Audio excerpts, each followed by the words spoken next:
another segment of the education portion of Young Visionary TV. And listen, we have some black male educators at the desk today, and I'm so excited to sit down with my bros and just like chop it up. Let's just go ahead and introduce everybody. Start with you. Go ahead. I'm Sean Darby, What'd you teach? World History and Social Studies. And how long you been teaching? I'm weak. 14 years. 1-4. He's the legend at the table. Martin. Yeah, I'm Cowboy Martin, teaching for 5 years. I teach chorus and general music.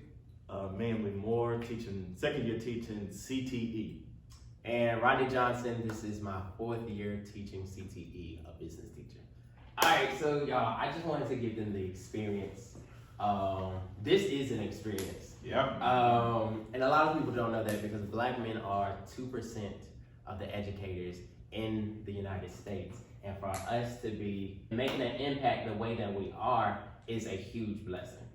A lot of people that we've taught, or parents that we've taught, have just seen it. Yes. Yeah. And the thing that I like about it is we were intentional, but we weren't intentional. Does that make sense? Yeah. Like, I just feel like we weren't, oh, just because I'm a black teacher, I gotta do this. We had those, but that wasn't our original agenda. Can y'all talk on that? Like, does that make sense? I mean, for me, I just love what I do. Yeah. You know, I love the comments from the students. I like the aha moments from the students when they're like, oh, I get this, or I learned this, and, teaching it in different ways, for me, that kind of gives me joy. Yeah. For me, it's coming back from parents. My whole family are teachers, brother, sister, mother, father, everybody are teachers. So I think it's just a part of me, and I just love what I do. Yeah. Yeah. There's this quote going around saying that with all the protests and the rioting and the Black Lives Matter going on right now, it is a lot of black teachers saying, I'm a black teacher for my black student. How do y'all feel about that? You're a teacher for everyone. Yeah, I was gonna say something. I feel like I agree. You are a teacher for everyone, but I think the narrative that they're trying to create is that I bring my blackness to the table, also for my students.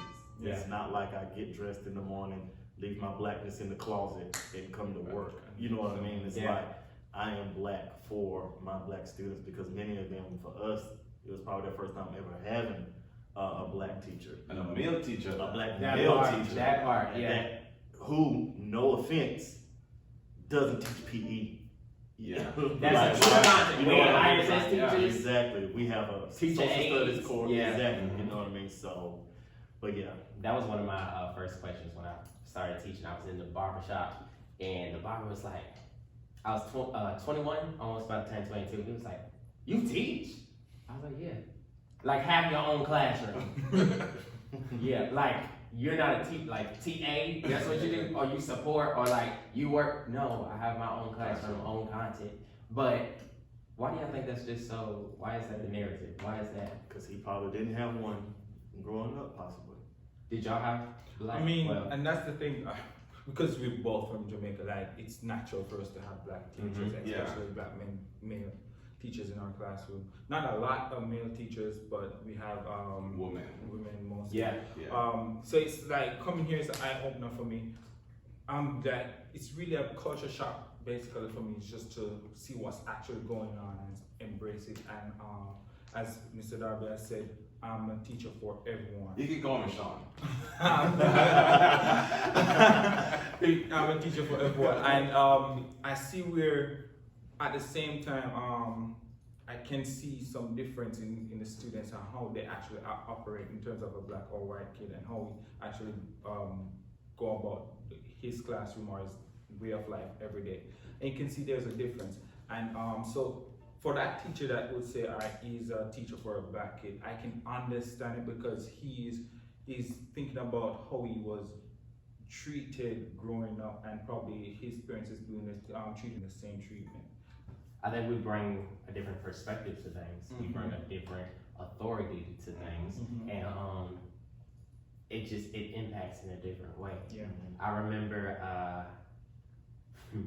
I want to talk about struggles. I just want to be so just transparent right now. I don't want to cut you, Go but ahead, yeah. you're saying something about the kids, seeing male teachers, black male teachers. I remember when I came to this school, I was walking down the hall, and a black student stopped me and like, "Sir, are you a teacher here?" I'm like, "Yes." "Are you a teacher here? Are you sure?" And I'm like, "Yes, I'm a teacher here." Sure.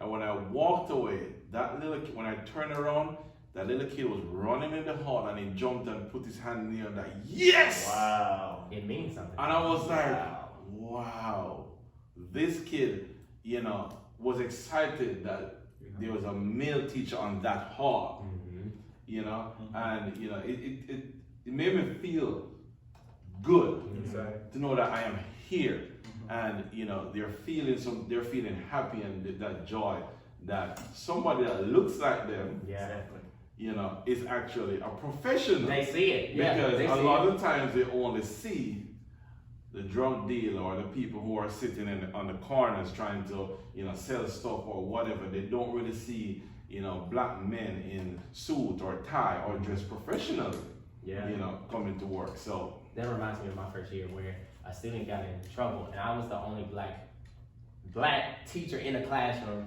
black male teacher altogether, but I was talking to this young man who happened to be black, and I was just like, what is the problem? And the teacher was walking away, and I was like, I got him. And she's like, the problem is, and she walks up, and then he mumbles on his breath, the problem is we need more black teachers at the school. And it was just like, and I paused and I laughed, but I was like, it's low-key a cry out, because they're not looking for privileges. They're not looking to be just, he can get away with stuff. What they're looking for is representation. I'm looking for somebody that understands why I do the play thing. When I make jokes, I want them to get it. And it's so true. When you say they want to see people look like them, representation matters. For a lot of educators, talking beyond race, I'll say they want to just place the blanket of education over their race, over their culture, over their background, and say, let's cover this because your education is more than what you present, more than what you represent, is more than what you bring to the table. When in reality, it shouldn't be either or, but both. It is. You know what I mean? It should be both. I'm bringing my background, my culture to your classroom, and your classroom ought to reflect that you are sensitive to the diversity that is present in these four walls. And I feel like a lot of teachers dumb that down or overlook that fact because they're just so focused on, well, I'm just here to teach. You know what I mean? I'm just here to, when in reality it's so much more than that. Yeah, I feel like it's a misconception because, like you say, I'm just here to teach, or I'm teaching for a test. Right. I know what you're doing is you're preparing young men and young women for life. Hidden curriculum. Right. And honestly, that's honestly what we have to do, because Black history isn't in our curriculum, or if it is, it's slavery. That's it. And none of us have been slaves or had slave masters, so it's kind of hard for us to be like, oh, this is life. No, what does that look like? I need to show my black and brown students what they look like in the shoes of success. And then I also need to show my white students that they're not the only ones that can have success. And the only success for me is not a rapper, a basketball player, or a drug dealer. Or a footballer. The crazy thing is that we were having this conversation early in the week, and I told y'all, I remember when I first got here as a TA, two white teachers came up to me, and they were like, oh, so glad you're here, we need more black male educators to especially help our young black men, such and such. And I feel like right then and there I understood what they were trying to say, but they had already boxed me in a corner as if to say that the only thing that I bring to the table is only going to benefit the black students. When in reality, I'm so much more than that. In fact, since we're moving towards more talks about diversity and culture, I can even help you, white teachers, that part understand even more. And she added on, because most of them want to be basketball players and rappers. Well, you got to understand that those are black men dominated areas. and they're going to be attracted to where they see most black Where they see men themselves with the at. most power, the most success, and the most money. Also, I want to say, because this also happened to us, what we bring to the table is a lot different than what a lot of people have seen black men do. I'll never forget when it became a real reality to me. I was sharing this with you. I came to school one day in a suit. Y'all know I never mind coming in a suit and tie. Girl, Mr. Moore, why you all dressed up? You got a court date or something? And that right there let me know that she equated either the suit or a black man in a suit only to, oh, every black man that I've ever seen, he only dressed up to go to court. Not even church, like, like, exactly, like not even church clothes, but she was like, oh, you got a court date or something, and I'm just like, wow, like, just the way that I dressed made her think about something that was negative. So that's why representation matters. And I think we were talking about this, and it's the same thing. They will see me dressed in my dress shoe, and they're like, oh, sir, you're always in your church shoes. Yeah. So it's what they see, they associate, but they're not going to associate with how you dress and how you carry yourself as being professional. Mm-hmm. Right. And we kind of have to help them to understand that not because you're black or you're mixed, that means this is the road that you have to go down. Mm-hmm. You can change what is happening in your family. So if everyone in your family has not been to college, you can change that. Mm-hmm. You have the opportunity, use it. And this is just speaking from, being from another country and seeing what I see here and the opportunities that are here. I want not only black kids, but just kids in general to realize that they have a great opportunity, and they just have to just grab it. Absolutely. Just go and grab it. It's not going to just necessarily come to them, but they have to go and get it. And a lot of times I feel like as I was trained by a black program that was intended to train black males and black women to be effective in this career. And one of the things that I have a problem with is, oh, black. And me coming from the military background, I'm sitting here like, that's all fine and good. Thank you for letting me know. But why are we not raising us to be effective just because I'm effective? What's up, guys? I wanted to pause the video for a second to explain the point that I just made in the video. The training that I had to become a teacher was from a program that recruited HBCU students to make them effective teachers inside the schools and classrooms that they work at. An amazing program.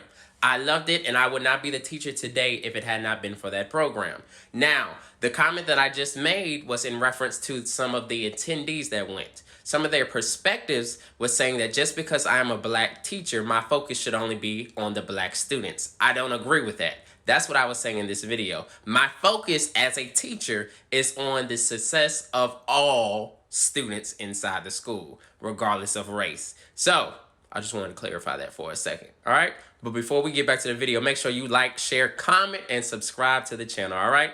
Let's get back to it. I say, because first of all, I'm aware I'm valuable, period.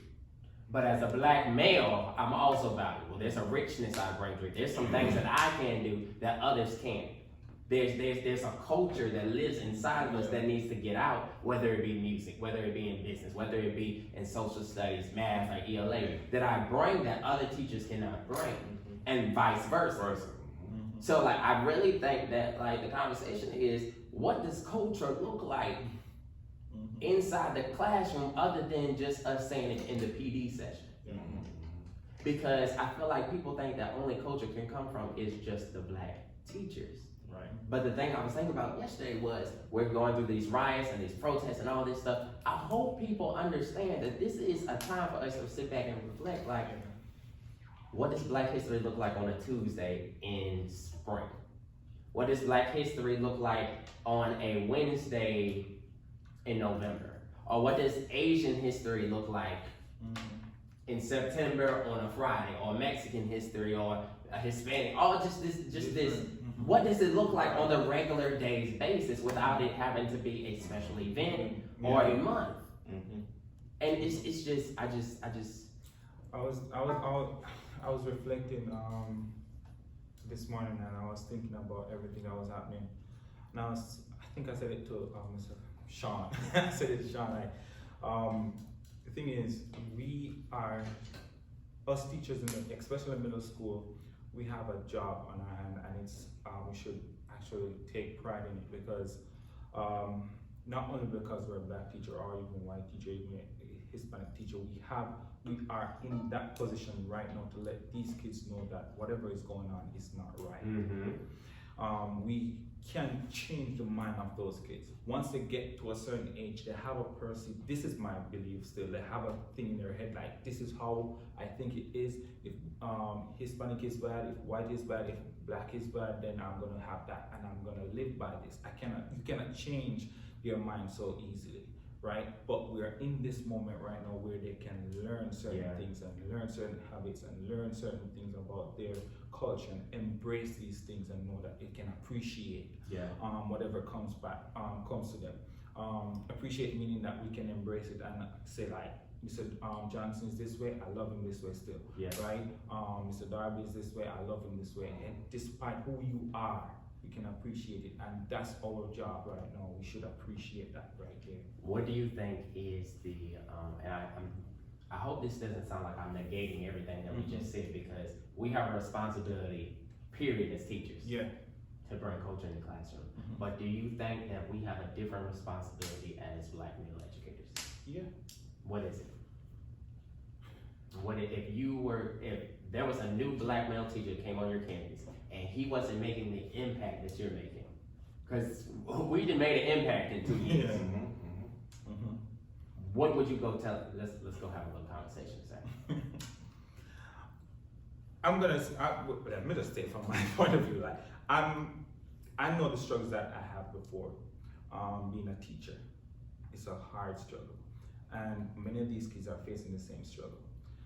And it's not common for a black man to have struggles growing up, but I've risen above those struggles, and I see where I've impacted other kids because of what I went through and what I've shared with them and modeled that kind of behavior. And that's what I would share with another male teacher. Maybe he had a gold spoon in his mouth, but the fact is that they're gonna see him as one of those persons that had struggled before, even if he did not. Yeah. You have to make sure that you're modeling that. I love the way how you said gold spoon in his mouth, because there's a lot of boys that I deal with that have been through way more than I've been through, or like they come from single parent households, and my lifestyle doesn't even look like their lifestyle. Like I come from a 2-parent household. My dad was in the military, but these boys, one's being raised by his grandma, one doesn't know where his father is, and all this stuff. There's a need for me to address it and speak on it. Speak on it. I feel like, going to this question, I don't feel like our responsibility is different, but I do feel like our responsibility is the same, but there's some additional responsibilities that come with being a black male teacher. Gotcha. I'm no better than white, Hispanic, other teachers, but what I bring to the table is gonna be a lot different. And I would tell him, as long as it's good, as long as it's edifying, bring your whole self to this school. Yeah. Bring your blackness, bring your art, bring your pictures, bring your any representation that that is you. That is you. Yeah. All right. Then the more you get to know your class, the more you also let your students represent, their cultures in your classroom as well. Because for most kids, I say black kids, they look for things like that. They look for things, oh, you got poster J. Cole on your wall, you know what I mean? Like that's a conversation starter for many of them. While like white kids, they probably not thinking about anything like that. But just the fact that young man jumped down the hallway because he finally had a black male teacher. So I would just say, bring your whole self to here, and don't dumb yourself down. Don't dim your light, no matter how awkward it is, because and this is a guy I've only been teaching for 2 years. Don't have all the answers, but I felt initially that I was like, okay, let me hold some of myself back, but it doesn't benefit anyone. It doesn't benefit me. It doesn't benefit my students, And but yeah, just bring your whole self. And that's what I was about to say. Not necessarily dumb, but don't suppress your culture. Good word. Don't suppress your culture or who you are. Let them see. In terms of responsibility, I just feel like it's a hidden responsibility. Nobody's gonna say you are responsible to make sure that these black students behave. You know, it's just a part of you to know that, listen, you know, 9 times out of 10, the challenging ones are the most outspoken students are the black kids. Yeah. So being as a black male teacher, the principal and everyone is looking to you to help to correct that situation. Because they don't know how to reach them. They don't know how to reach them, you know. And you know, just don't suppress yourself, like I said, because you know, just bring whatever you have. So like for me, when I just came here and started teaching, I brought my culture. You know, I had kids in 7th grade, I had them in 8th grade. When I told them stories in 7th grade, and when I got to 8th grade with them, I'm telling them stories, they're like, oh yes sir, you told me that. You know, and they're still listening, because it is something that is intriguing to them, you know, and something that they want to learn about. And it's because we have certain similarities with the cultures, they feel good about it. You know, if I say, you know, I start playing Bob Marley music, they're like, oh yes sir, my mother plays that at home, that's my jam, you know, they start, you know, and so they start feeling like they're getting closer to you. You know, kids would go home, would come to school and say, sir, my mother cooked this, my mother cooked that, and you know, they're talking about that at home because their teacher is Jamaican, those type of things. So it brings them a little bit closer to the teacher, so you find that relationship that you're building, not just with only black kids, but with those kids in general, you find that behavior in school kind of goes down. Yeah. You know, because certain students don't act up in our classes. Absolutely. And once they get to a different teacher class, Absolutely. you're off the chain. You know, and they tend to want to call you, you know, to talk to them. So for example, I'm sure you get it a lot. Mr. Moore, Mr. Johnson, you talk to your GQ boy. You know, those type of things. Every day. Every day we was in somebody's class. Can you come see about, do you mind if you swing by the door? But you know, that's crazy though, because when I first got into education, another black male teacher, he got up and did this presentation. And he was like, to my black male brothers, don't be shocked if you become the disciplinarian. It is automatically assumed that you are the disciplinarian. In the middle of your class, teaching at the board, they go send them to you. And I'm in the back, young teacher, I'm like, no, what y'all not gonna do is just make my job more harder. But the thing is, it's true and then it's not true, because I feel like I appreciate our leader, because one thing she said, y'all are not a second admin. That she makes that clear. They get the same consequences everybody else gets. That is not why we hired you. Now, we did hire you to make a difference and an impact. But we still acknowledge you for being the teacher and not paying you as a teacher, but acting as if you're an admin. But I will say is, as hard as I ran from that, it's like I'm running to it now. Because I want them to be like addressed on their level. But I also want them to get an opportunity that they may not have gotten in another school setting. And you know what? I feel like you run to it because you realize the impact that you're having. So in the initial stage, you're like, no, I can't do this. This is too much for me. And then you got the result that you wanted from the first one. So you're like, this is not bad after all. You can catch your flow. Yeah, and then you start going, and you keep going, and you realize that I'm actually good at this, and I'm making a great impact on these kids' lives, so I'm just gonna keep doing it. Yeah. You know, sometimes it's not, the kids are not gonna love you, because they're gonna hate you, because they're not seeing what you're seeing. We have been through certain things, so we see the bigger picture. They're only seeing here to here, but we're seeing, you know, in the future. We're looking at, you know, years down the line.